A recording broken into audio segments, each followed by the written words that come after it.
Welcome back, everybody. Today we're going deep into Spiritism. Ooh, that's a fun one. Yeah, it's going to be interesting, I think.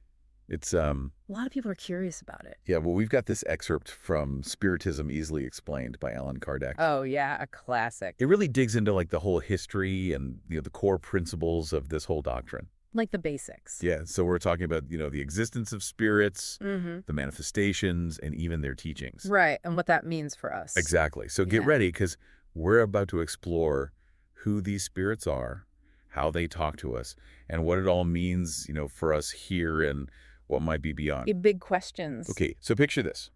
It's 1848. Okay. America and Europe are like swept up in this crazy talking tables phenomenon. Oh, yeah, I've heard about this. People are gathered around tables, hands just resting lightly on them. And all of a sudden, the tables start moving. Spooky. Right. It started as just this simple table-turning thing, almost like a parlor game. Like for fun. Yeah, and at first people were like, come on, is this real? Totally skeptical. Understandably. Right. Some people thought it was tricks. Others thought it was like unseen forces like electricity or something. Yeah, that was a popular theory back then. But then it went from just tables moving to something way more mind-blowing. Oh, yeah, this is where it gets interesting. Those tables, they went from just moving around to actually communicating. Whoa, really? Yeah, like imagine trying to talk using only knocks. Knocks. Yeah, that's what started happening. Yeah. People figured out how to give meaning to the number and patterns of the knocks. Like a code. Exactly, like a code. And through that code, they started getting answers to their questions. Intelligent responses. No way. And then it gets even crazier. Full-blown writing started happening through mediums. Mediums. Oh, man. Like people who can channel the spirits. Exactly. They seem to be like conduits for these unseen intelligences. Wow. So you could be sitting at a table, your fingers barely touching it, and it would start moving, spelling out answers to like your deepest questions. Yeah, and some people would even ask about things they had no way of knowing, and the table would give them the right answer. That's wild. It would make you question everything, wouldn't it? It definitely challenged a lot of the common scientific and philosophical ideas at the time. For sure. So let's get to the heart of it. Yeah. Who are these spirits? Are we talking like vague, ethereal beings? Not according to Spiritism. Okay, so what are they then? Spiritism says that humans are made of three parts: the soul, the body, and the paraspirit. The paraspirit? What's that? It's like a subtle energy body that connects the soul to the physical form. Think of it like an aura. Ah, okay, I get it. So when we die, we're basically shedding this physical body like a heavy coat, and our soul moves on in the spirit world. Right. The soul wrapped in the paraspirit continues its journey. Wow. But wait, who are all these souls in the spirit world? Where do they come from? Well, Spiritism says that it's filled with the souls of people who lived on Earth, or even other worlds. Other worlds. So like aliens. Maybe. The point is, they don't lose who they are. They keep their personalities, memories, even their imperfections. So even their flaws. Yep. Death isn't the end. It's just the physical body being shed. That brings up an interesting question. If spirits keep their imperfections, could they, lie to us? How do we know if we're getting the truth? Ah, that's a really important point. It's about discernment. You can't just blindly trust every message. Right. Not all spirits are good or wise. It's like in the physical world, there's good and bad. Makes sense. So we can't just assume every spirit is telling the truth. Right. Spiritism teaches us to be critical. Think about the messages. Do they align with what we know to be true? So we need to think like fact checkers. Exactly. Yeah. And it also says that it's important to try and get guidance from spirits who are more evolved. Spirits who have leveled up. Exactly. Ones who have progressed further on their spiritual journey. Okay, so it's not as simple as just asking any spirit a question Right. and believing whatever they say. Right. You got to be careful. Gotcha. So we're surrounded by this invisible world of spirits. But are they always watching us? Can they mess with our thoughts? Ah, now you're getting into spirit influence, a big part of Spiritism. The idea is that spirits can and do influence our thoughts and actions. Really? Both good and bad? Yep. Whether we know it or not, we're constantly interacting with the spirit world. Okay, now that's kind of freaky. So, if I'm feeling lazy, is that a spirit messing with me? Not necessarily. It's not about blaming spirits for everything. We have free will. We make our own choices. True, so we can't just blame spirits for our bad moves. Right. But Spiritism says we might be more open to their influence when we're thinking negative thoughts or doing bad things. Interesting. So it's like we have a spiritual immune system. You could say that If we're spiritually healthy, we're less likely to be affected by negative spirits. Makes sense. Right. So how do we boost our spiritual immunity then? What can we actually do with all this information? Well, Spiritism says that it's about spiritual growth, becoming better people. So it's not just about spooky ghost stories. No. It's about living good lives, being kind, helping others. And it doesn't stop when we die. Whoa. So we're not just shaping our present. We're shaping our future, too, both here and in the afterlife. Exactly. Think about it. We keep growing, even in the spirit world. Imagine the possibilities for learning from our mistakes and evolving beyond our earthly limitations. That's pretty mind-blowing. But how do these spirits even communicate? It's not like we can just call them up on the phone, right? Well, you're not wrong there. The ways they communicate are pretty diverse. Like what? Sometimes it's physical stuff like raps, objects moving, even full-blown apparitions. Then there are mediums who can actually see or hear spirits acting as interpreters. Right. So they can talk to the spirits for us. Exactly. They bridge the gap between the worlds. Wow. There are so many stories about spirits showing up looking totally real. Like you could have a conversation with them and then poof, they're gone. Yeah, it makes you wonder what's real and what's not. But if they're all around us talking to us, what are they trying to tell us? What's the big message of Spiritism? That's the million-dollar question, isn't it? It is, and we'll dive into that more after the break. Sounds good. Stay tuned, everybody. This is getting good. It is. So Spiritism, it's not like they're saying, hey, we just invented this whole new thing. Right. It's more like rediscovering ancient truths, Okay. Truths that have been around in different cultures and religions forever. Having a common thread. Exactly, a thread running through all these different spiritual traditions. You know what I find really interesting? What's that? The whole idea that Spiritism gives us proof that the soul lives on after death. Right, like it's not just the end. Yeah. And then there's the idea of like rewards or punishments based on what we do in this life. Karma. Exactly. And it all happens in this unseen world that's all around us. It's like a whole different way of looking at life and death and everything. And it can be pretty comforting. Yeah, totally. Especially when you're facing tough times, Yeah. It gives you something to hold on to. Yeah, definitely. It helps answer those big questions we all have, like where do we come from? What happens when we die? What's our purpose? It's pretty amazing when you think about it. We started with tables moving around, and now we're talking about the soul and the afterlife. It's a wild ride, for sure. It is.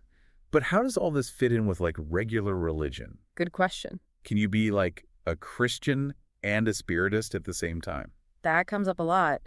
And the thing is, Spiritism sees itself as separate from any specific religion, Okay. but it does agree with some of the basic ideas found in a lot of faiths. Like what? The belief in God, the soul, immortality, stuff like that. So it's not about ditching your current beliefs. It's more like adding another layer on top of them. Yeah, exactly. You can be a Buddhist, Yeah. a Muslim, whatever, and still find things that resonate with Spiritism. Cool. So it's really about the core principles then. Yeah. And for Spiritism, those principles are really about following Christ's teachings, focusing on personal growth, doing good deeds. It's a very moralistic doctrine. Okay. So it's not just about chatting with spirits. It's about using what they teach us to become better people. Exactly. It's about connecting the spiritual and the physical and understanding that what we do here matters. It matters for our souls even after we die. It's all connected, huh? Totally. But hold on, if spirits can still be kind of messed up from their past lives, how do we know we're not talking to some trickster spirit? How can we tell if the message is legit? That's a great point, and Spiritism says that discernment is key. You can't just trust any spirit that comes along. Right. Some are bound to be shady. Exactly. Just like in our world, there are good spirits and bad spirits. So we got to be careful. Definitely. You got to use your judgment. Does what they're saying line up with what you know is true? Does it feel right? So it's about trusting our gut, too. In a way, yeah. And Spiritism also says it's best to seek guidance from spirits who are more evolved. Like the spirit mentors. Exactly. The ones who have made more progress on their spiritual path. Okay, so it's not just a free-for-all in the spirit world. Not at all. There's a hierarchy. You could say that. So if these spirits are all around us, are they like watching our every move? Can they influence what we do? Now you're talking about spirit influence. That's a big concept in Spiritism. The idea is that, yeah, spirits can influence our thoughts and actions, good and bad. So they're like always there. Pretty much. We're Yeah. always interacting with them whether we realize it or not. Okay, that's kind of creepy. So if I make a dumb decision, is that a spirit's fault? Whoa, hold on. We're not off the hook that easily. We still have free will. We make our own choices. True. But Spiritism says we might be more open to their influence when we're not in a good place mentally or emotionally, when we're vulnerable. So it's like we have a spiritual immune system, Yeah, and when it's weak, the bad spirits can get in. that's a good way to think about it. So how do we make our spiritual immune system stronger? What can we actually do to protect ourselves? Well, Spiritism is all about spiritual growth, becoming better people. So it's about more than just avoiding the bad spirits. Right. It's about proactively living a good life, being kind, helping others. And it doesn't stop when we die. So we're constantly evolving. Exactly. We keep growing even in the spirit world. Imagine the possibilities for learning and evolving even after we leave our physical bodies. That's a lot to process, but it's pretty exciting too. It is. It changes how you see everything. It does. So all of this started with tables moving around, right? Mhm. But how did it become like an actual doctrine? Well, there was this guy, Allan Kardec, a French educator and researcher. Okay. He was really important in organizing all the knowledge and teachings that were coming from the spirits. He spent years collecting and analyzing spirit communications. Wow, so he was like a spirit detective. Yeah, kind of. He was super meticulous about it, looking for patterns, cross-referencing information, trying to make sense of it all. So he took all these scattered pieces and put them together into a coherent system. Exactly. And his book, The Spirits Book, is basically the foundation of Spiritism. It lays out all the main principles and teachings. That's impressive. He turned what started as a weird phenomenon into a structured doctrine. He did. But if Spiritism has been around for so long, why isn't it more popular? Yeah, good point. Yeah. You don't hear about it as much as other religions or spiritual practices. I think part of it is the stigma around spirit communication. Oh yeah, people used to be afraid of that stuff. Exactly. Yeah. For centuries, anything to do with spirits or the afterlife was seen as suspicious or even dangerous by mainstream religion and science. Like it was all superstition and witchcraft. Right. And those negative associations stuck around for a long time. Even today, there's still some skepticism about anything paranormal. True. But maybe things are changing. Like science is starting to look into things that used to be considered purely mystical. Yeah, there's definitely a shift happening. Maybe Spiritism, with its focus on evidence and logic, can help bridge the gap between science and spirituality. It could be a way to bring the two worlds together. Exactly.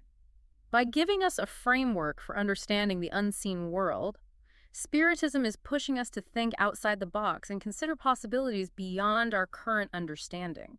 It's like opening a door to a whole new dimension. It is, and it invites us to ask questions to explore, to keep searching for knowledge. It's a journey of discovery. But what will we find on that journey? What mysteries are waiting for us on the other side? It's exciting, isn't it? All these possibilities. Yeah, it is. It's kind of mind-blowing to think about all the things we don't know. But it's also a little overwhelming. How do we make sense of all this in our everyday lives? What can we actually do with this information? Well, that's where the real work begins. Spiritism isn't just a bunch of ideas. It's about how we live our lives.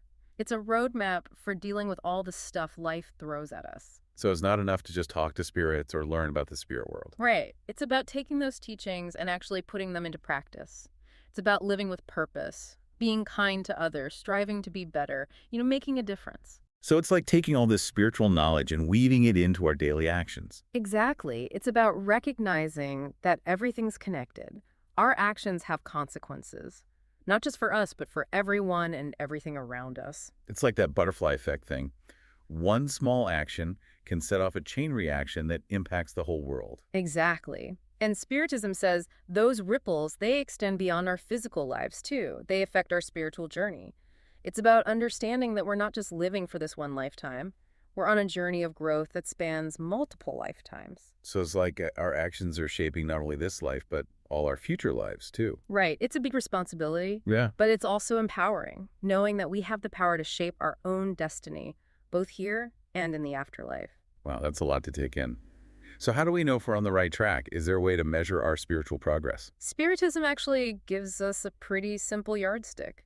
Our relationships. Our relationship. Yeah, how we treat others. Yeah. The love and compassion we show, that's the real measure of our spiritual growth. So it's not about how much we meditate or how many spiritual books we read. It's about how we show up in our relationships, Yeah. how we treat our friends, our family, even strangers.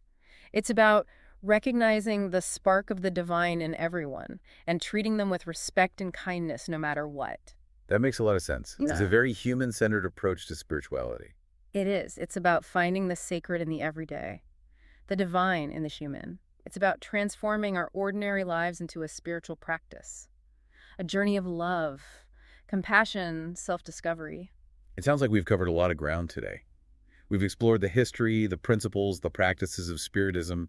We've peeked into the unseen world and come out with a deeper understanding of ourselves and our place in the universe. It's been quite a journey, and we've only just scratched the surface. That's true. There's always more to learn, more to explore. But for now, I think it's time to wrap things up. Sounds good. Thanks for joining us on this deep dive into Spiritism. We hope it sparked your curiosity and inspired you to continue exploring the mysteries of the unseen world. Until next time, keep seeking, keep questioning, keep diving deep. And remember, the journey never truly ends.